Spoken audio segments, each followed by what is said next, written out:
Alright, hello everyone. So we have ourselves a very big banner with a shit ton of stuff to talk about.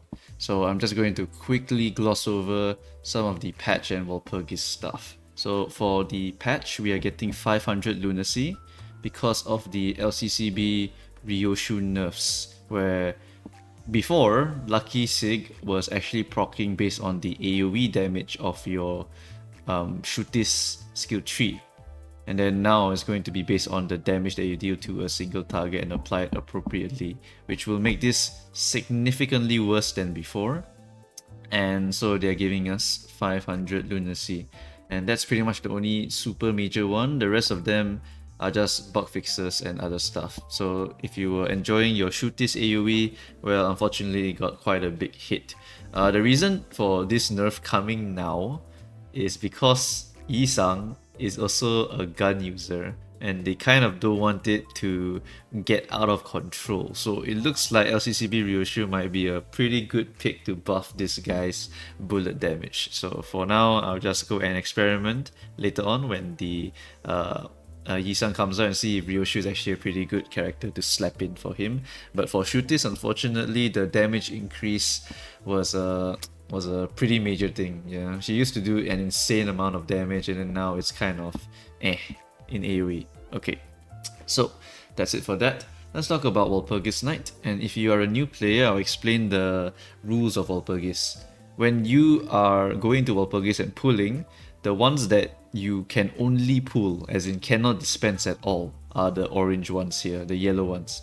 These are going to be the current characters on the banner: Solemn, Lament, Gregor, Yi-sang, and Red Eyes Ryoshu. These are the only ones that must be pulled on this banner and cannot be sparked from this banner.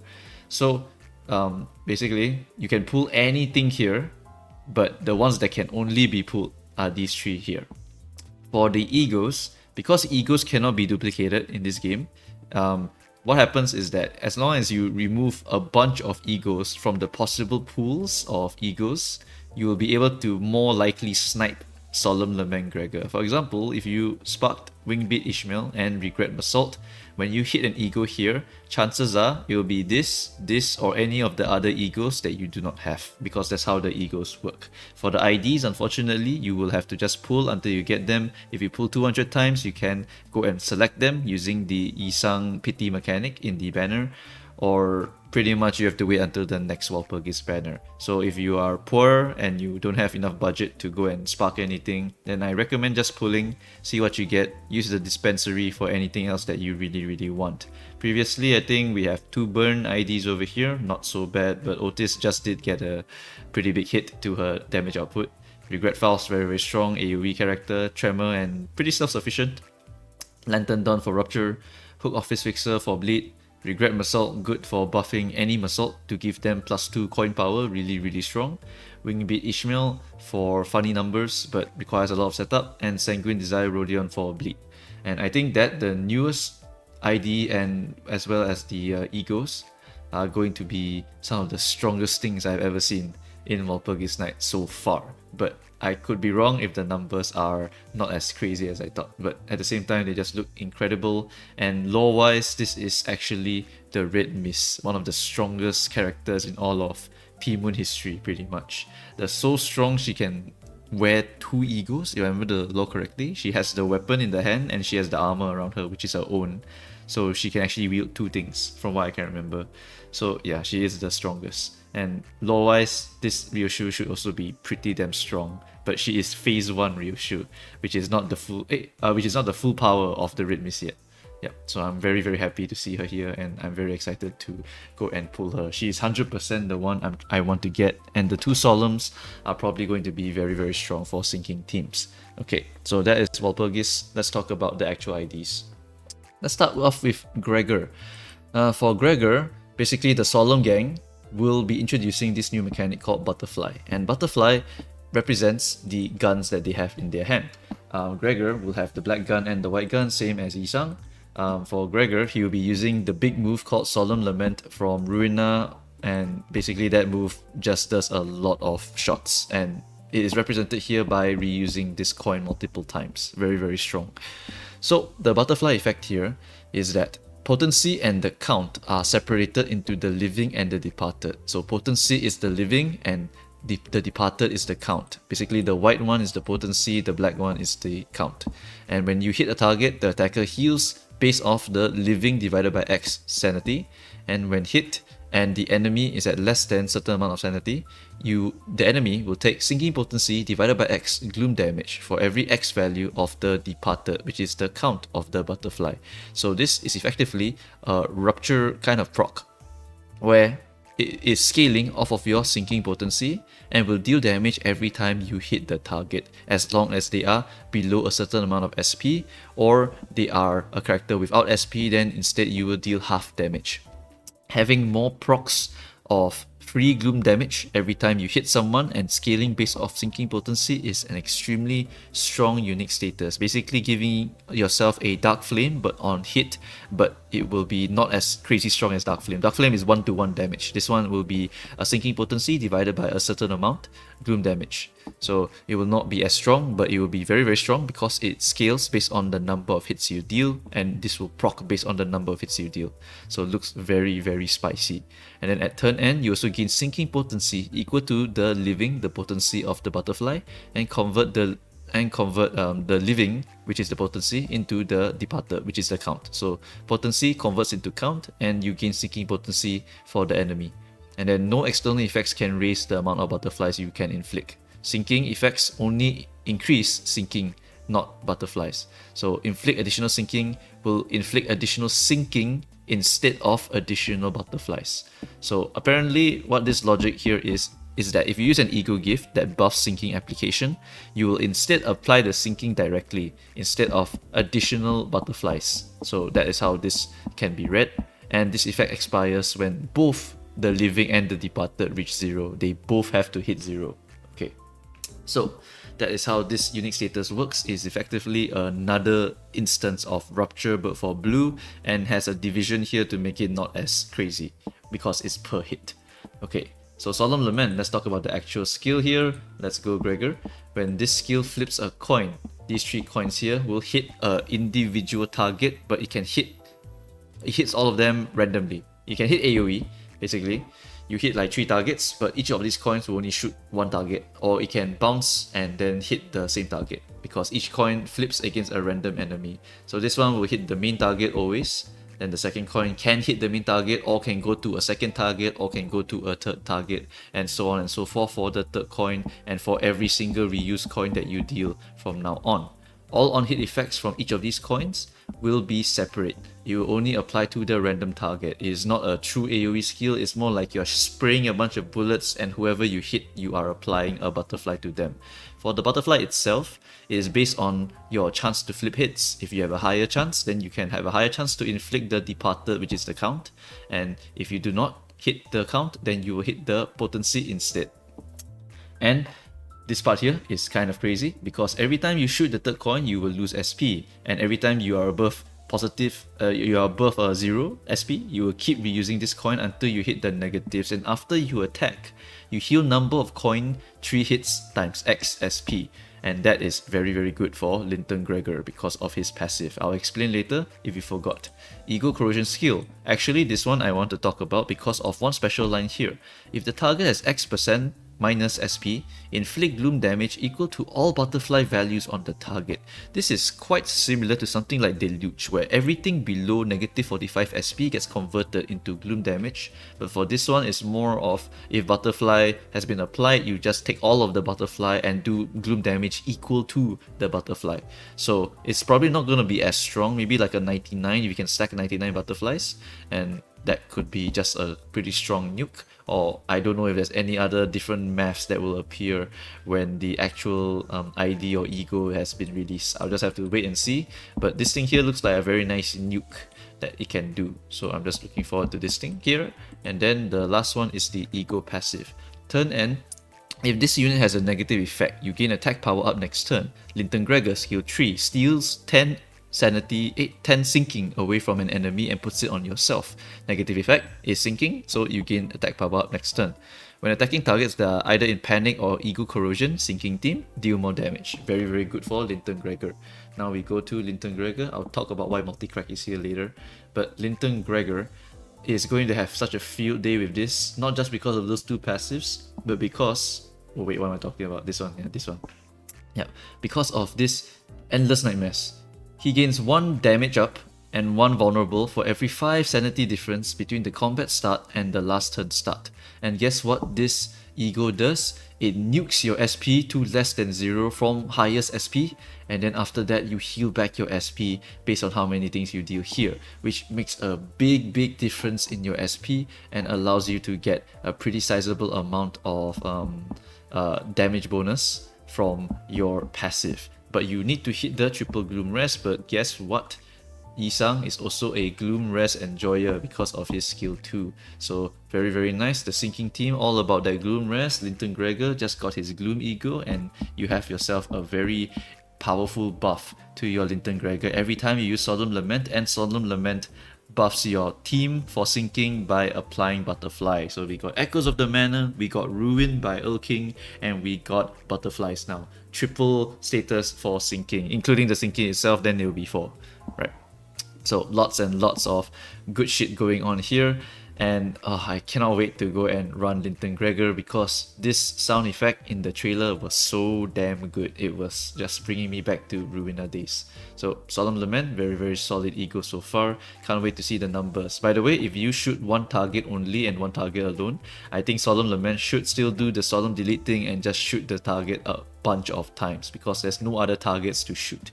So Solemn Lament, Solemn Delete still exists. It's just that your Solemn Lament now in an AoE is not going to be as crazy deletion as a Solemn Lament on a single target. So I'm glad that they just kept that a little bit by allowing each bullet to fire on a random enemy, which I think is quite fair. If it was literally all of the damage, then it would be ridiculous. Okay, so now let's talk about Yi-sang. I need to talk about the passive first before I talk about anything else. First off, he's going to have ammo, and each ammo is going to represent the positive and dark side of the butterfly.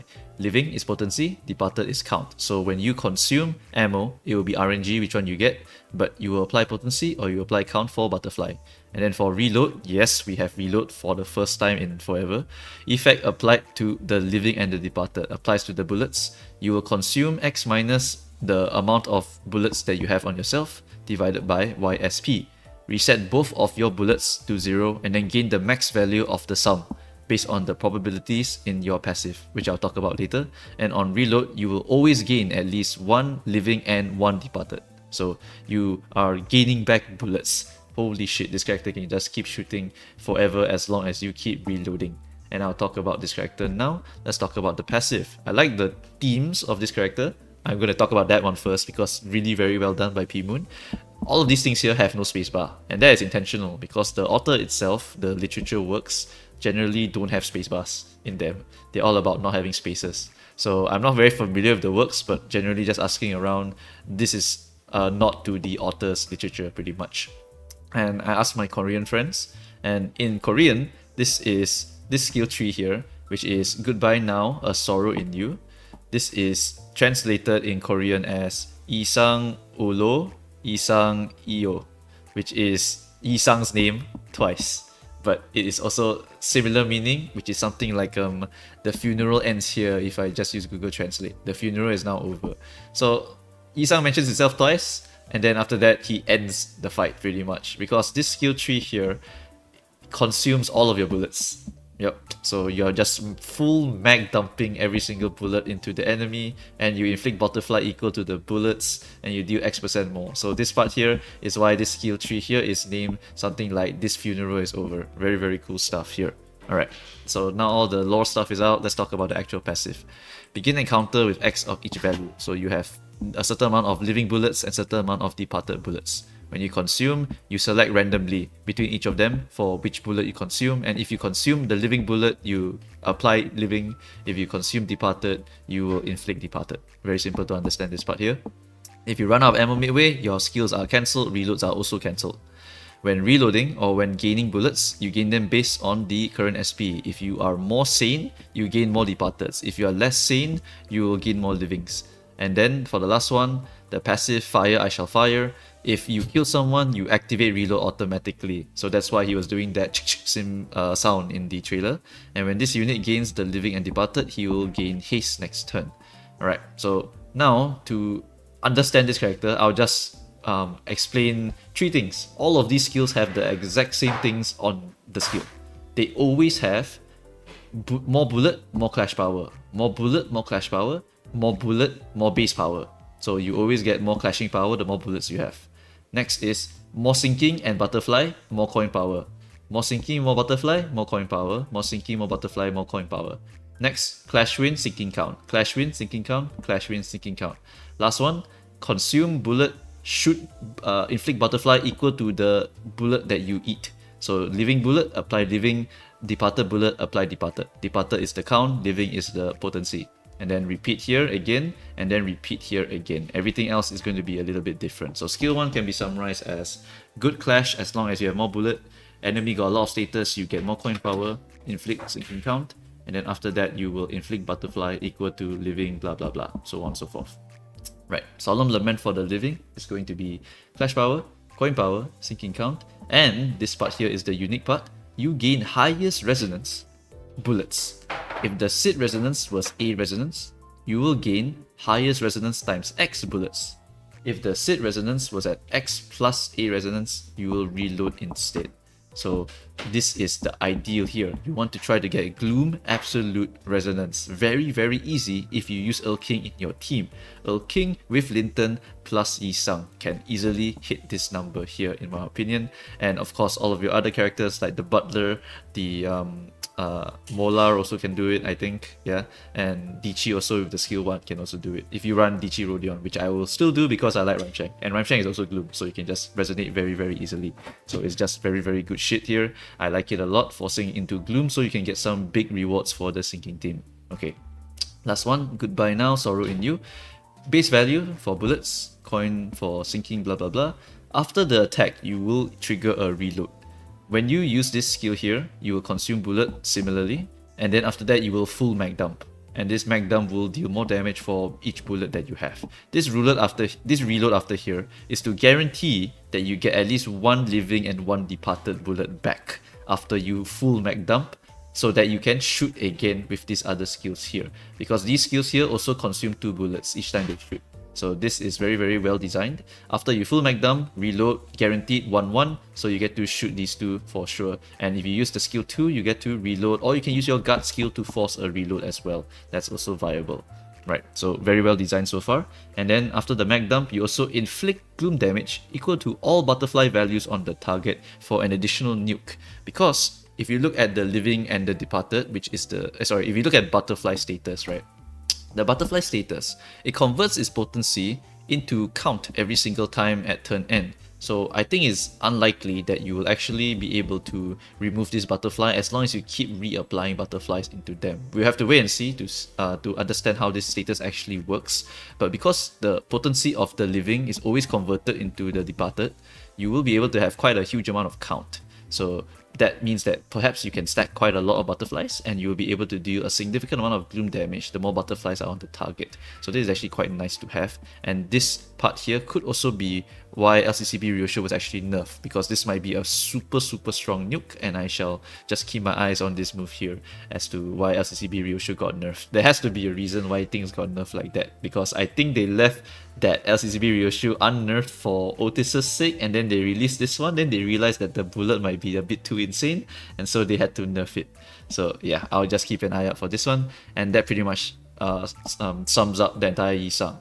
You always consume 2 bullets with these skills here, and your ult will just consume all bullets and reload you to 2, and you can just use your skill 2 to reload your bullets again, or use your gut skill to reload again, and you're all about applying butterflies so that you can do more sinking shit and just keep clashing with this character so that you can inflict sinking count. Don't know if it's positive or going to be neutral, but ideally it's just going to be neutral, and it's going to be a very, very strong character in my opinion. Whether it beats Spice Bush's Sinking Deluge is another question to be asked, But at the same time, this character is 100% going to be an amazing clasher because of all that clash power and coin power he gets on every single skill. So if you really just want to unga bunga a bit with your sinking, I think this character might just 100% replace your Spice Bush. And then last one is the guard skill, which is just a reload and gives a shield. Yeah. Okay, so that's the whole character pretty much, and that's how the new butterfly effect is supposed to synergize with the sinking gang. Now let's talk about my favorite character, the Red Eyes Ryoshu, aka Red Mist Phase 1. This character is so damn cool because of this last skill here, the Serious Skullbuster. When the Red Mist takes it seriously, only ashes remain. If we look at only ashes remain, she cannot hold Red Eyes and Penitence in her hand anymore. She hits you so hard, your weapons break because they are Zayn and Tef. They are nowhere near the level of the Red Mist. So I think that this is an amazing power fantasy fulfillment, and I'm super happy that this character is designed this way. So, the Red Mist will equip the Red Eyes as well as Penitence in Phase 1, and the Red Mist will have the Red Eyes do more bleed as well as the Penitence doing more SP on hit. A bit similar to their Lob Corp counterparts, because Penitence, if you work on it in Lob Corp, you will heal yourself SP if I remember correctly. And I can't remember what the bleed power was related to for Spider Blood. Maybe it's like when you fail the interaction, you get bled. But I remember something like the cocoon shit, so I really don't know. But basically, Red Eyes is going to be the bleed related ego weapon here, and it is considered a unique charge, but don't get it wrong, it's not a charge ID. It's just that Red Eyes and Penitence have one potency, and they gain count whenever you gain count with the character, because every single one of these character skills will give you Red Eyes or Penitence. So that is how you will be able to build up charge for Red Eyes or Penitence. Okay, so Red Eyes, the more you get it, the more evolved it becomes. And the amount of additional bleed inflicted by the first line here, where base coins will now inflict more bleed, will be buffed based on this. So the more stronger your weapon gets by building it up, the more bleed you will apply. For Penitence, since it's the SP healing one, the more Penitence you get, the more shield you get, and the more SP heal you get. And yeah, that is quite cool. I think Penitence is like the shield to the Red Mist, and Red Eyes is like the sword to the Red Mist as of now. So yeah, really cool design so far. Let's talk about the passives. Ego Assimilation. When you gain charge count, you gain Red Eyes or Penitence instead. This does not make her a charge count character, but it does make her enjoy charge count, which multi-crack Heathcliff can actually give.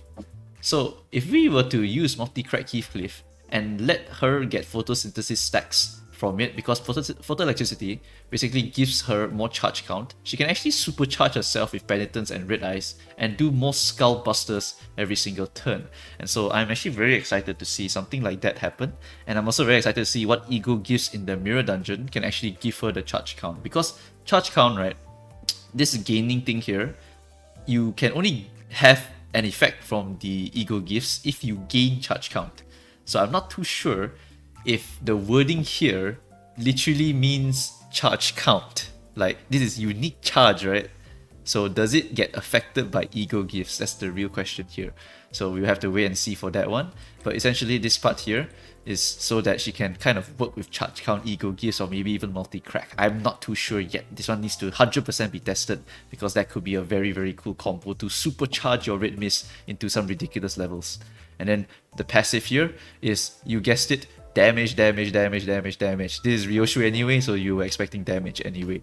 When hitting an enemy with a coin that gains Red Eyes, you deal Red Eyes % more damage. If the unit is faster, like Meow's prowess, you will deal additional Red Eyes scaling damage. And if the target is bleeding, you also gain Red Eyes when you hit the bugger with a Red Eyes skill.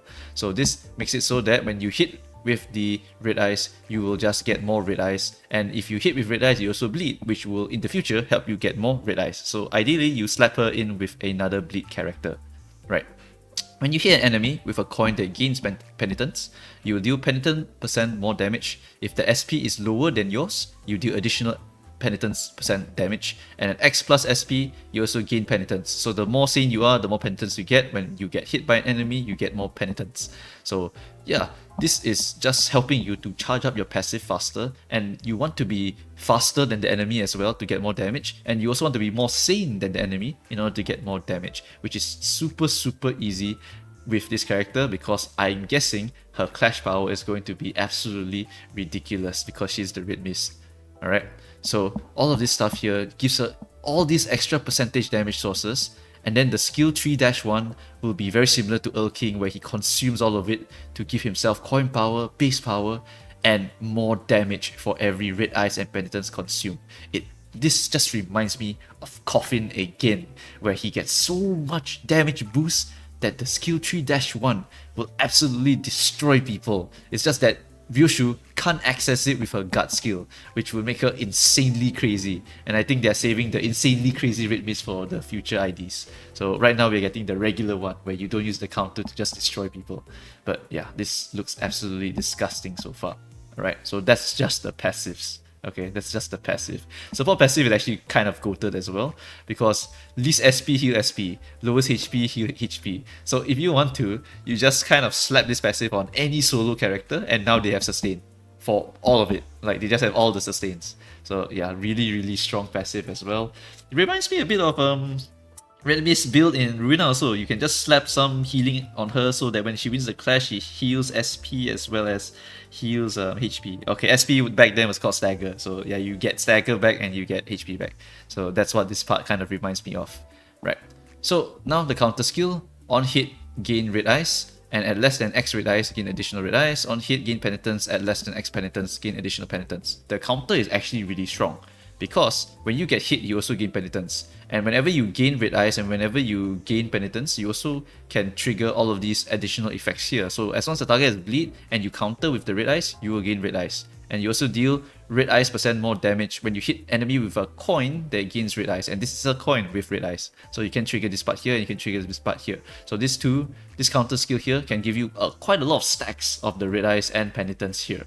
So this counter looks really beastly. The issue is that it's not a one-sided counter, because it's the Limbus company symbol here. It's not Earl King's counter. So not as crazy busted as Earl King. But this part here looks very solid to counter with. And then this skill 1 is called Both of You Shut Up, because the weapons are kind of arguing or they're just complaining about her or something along those lines. It's kind of sad that she's kind of smashing Spider-Burn to the ground, like, shut up! Alright, anyway. At X plus red eyes, gain coin power. At X plus penitence, gain clash power. Gain penitence, red eyes, and inflict bleed. She smashes the red eyes really hard, so I'm guessing that the penitence is more prioritized here. And then this one is called SF and SH. Guess what that means? It means skull face, SF, spider head, SH. So, yep, Ryoshu language. If the sum of red eyes, blah blah blah, you will be able to gain coin power. So make sure you have high stacks when you use this. If target has bleed, you also gain coin power. Lovely.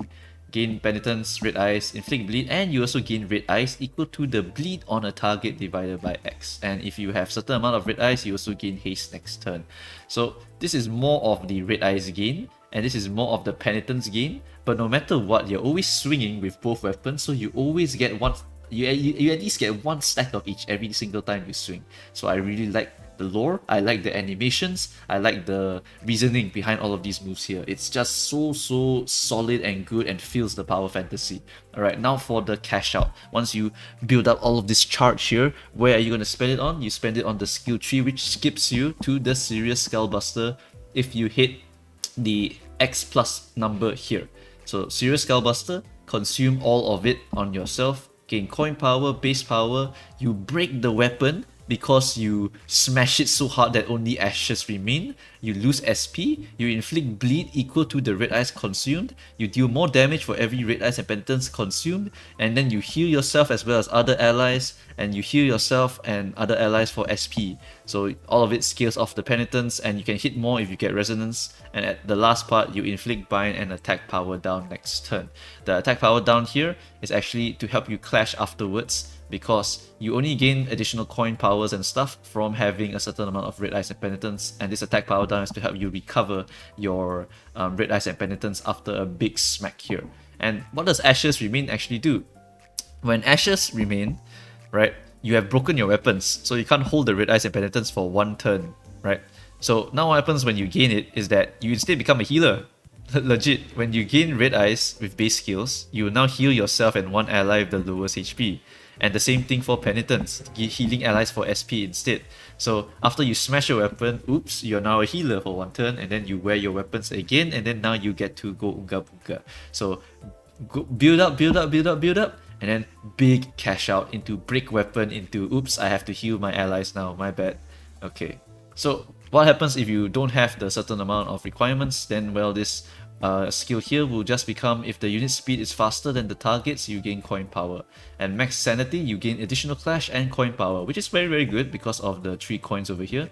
And of course here it probably is going to be a bigger payout, but this one should still be quite respectable. And if this effect activated, you lose SP, gain red eyes, gain penitence, blah blah blah. More penitence than red eyes here. And if you will, at the end here, you also heal yourself and 1 ally with the lowest HP by penitence, and then also by SP as well, based on penitence. So it's just a slightly weaker looking version than this version here. So very simple to understand as well. So this character is almost perfect in my eyes. Is the red mist in only phase 1, so can't be too crazy, can't really have one-sided counters yet, because that's really in the library of Ruina level of Cali. And then we also have the weaponry here. The weapon penitence is the shield, Spider Butt is the sword, Spider Head Skull Face, she's just slapping the weapons, she's the strongest. And then after she builds up with all of this stuff here, she would just, I'm gonna seriously smash you, instead of just doing a regular Skullbuster. So yeah, this just looks so damn good, and well done, well done. I'm 100% pulling this character no matter how much it costs me. Like, holy shit, this character is so well designed and looks to be an absolute unit of a character if the scaling is correct here. I'm expecting her to not be as insane as Earl King, but maybe she could be as insane just because of all that scaling that's going to happen to the 3-1. I mean, I don't know if Earl King's on the level of Cali phase 1. If you talk about power levels there, I really don't know anymore. If anyone knows the power levels between the two, you can go and argue in the comments so that I can go and read and understand a bit more. But yeah, this banner is an absolute beast of a banner. Solemn for sinking, and Ryoshu for Ryoshu's sake. She is just the red mist, so she's giga strong. And this banner looks to be such a high value banner. For a new player, I think only red mist might be a valuable get, because of the other two really wanting to have their counterparts. The Yisang wants to be used in a sinking team. If you don't have sinking team build, it's kind of L. And this one is Linton Gregor specifically. If you don't have Linton Gregor, also kind of L. Also no sinking team, also very L. So yeah, I'm not really sure about these two for a new player. But for old players who want to build up their sinking teams even more, this is definitely going to be a very spicy banner. And then Red Mist is here. I'm the Red Mist lover, so I'm definitely pulling the Red Mist. End of story. Okay. So that is going to be the end of this video, 32 minutes. I mean, it's the Red Mist, man. I'm going to yap about the Red Mist. So good luck on your pulls. May Esgu not get 8 Ryoshus this time. And good luck on everyone's lunacy. Hopefully you get it early. Hopefully you at least get it. Or, I mean, if you have to go to 200, hopefully you only need to go 200 one time. Otherwise, yeah. Good luck, everyone. And I shall see you guys in the actual release of these characters, so I can look at their coins and talk about how Ryoshu is so absolutely busted. Please, please let the coins be godlike on the Red Mist. It has to be godlike. Okay. Anyway, that's it guys. I shall see you guys next time. Bye bye.